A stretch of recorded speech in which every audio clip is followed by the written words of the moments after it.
दोस्तों, बहुत ही महत्वपूर्ण संदेश है। कृपया एक बार सुने जरूर। गैर हाजिर कंधे। विश्वास साहब अपने आप को भाग्यशाली मानते थे। कारण यह था कि उनके दोनों पुत्र आईआईटी करने के बाद लगभग 1 करोड़ रुपए का वेतन अमेरिका में प्राप्त कर रहे थे। विश्वास साहब जब सेवानिवृत्त हुए तो उनकी इच्छा हुई कि उनका एक पुत्र भारत लौट आए और उनके साथ रहे। परंतु अमेरिका जाने के बाद कोई पुत्र भारत आने को तैयार नहीं हुआ। उल्टे उन्होंने विश्वास साहब को अमेरिका आकर बसने की सलाह दी। विश्वास साहब अपनी पत्नी भावना के साथ अमेरिका चले गए, परंतु उनका मन वहां बिल्कुल भी नहीं लगा और वे भारत लौट आए। दुर्भाग्य से विश्वास साहब की पत्नी को लकवा हो गया और पत्नी पूर्णतः पति की सेवा पर निर्भर हो गई। प्रातः नित्यक्रम से लेकर खिलाने पिलाने, दवाई देने आदि का संपूर्ण कार्य विश्वास साहब के भरोसे पर था। पत्नी की जुबान भी लकवे के कारण चली गई थी। विश्वास साहब पूर्ण निष्ठा और स्नेह से पति धर्म का निर्वाह कर रहे थे। एक रात्रि विश्वास साहब ने दवाई वगैरह देकर भावना को सुलाया और स्वयं भी पास लगे हुए पलंग पर सोने चले गए। रात्रि के लगभग 2 बजे हार्ट अटैक से विश्वास साहब की मृत्यु हो गई। पत्नी प्रातः 6 बजे जब जागी तो इंतजार करने लगी कि पति आकर नित्यक्रम से निवृत्त होने में उसकी मदद करेंगे।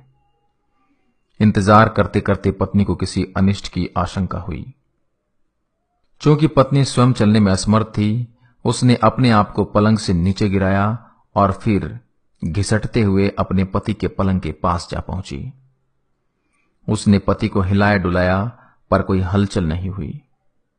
पत्नी समझ गई कि विश्वास साहब अब नहीं रहे। पत्नी की जुबान लकवे के कारण चली गई थी, अतः किसी को आवाज देकर बुलाना भी पत्नी के वश में नहीं था। घर पर और कोई सदस्य भी नहीं था। फोन बाहर ड्राइंग रूम में लगा हुआ था। पत्नी ने पड़ोसी को सूचना देने के लिए घिसटते हुए फोन की तरफ बढ़ना शुरू किया। लगभग 4 घंटे की मशक्कत के बाद वह फोन तक पहुंची और उसने फोन के तार को खींचकर उसे नीचे गिराया। पड़ोसी के नंबर जैसे तैसे लगाए। पड़ोसी भला इंसान था। फोन पर कोई बोल नहीं रहा था, पर फोन आया था, अतः वह समझ गया कि मामला गंभीर है।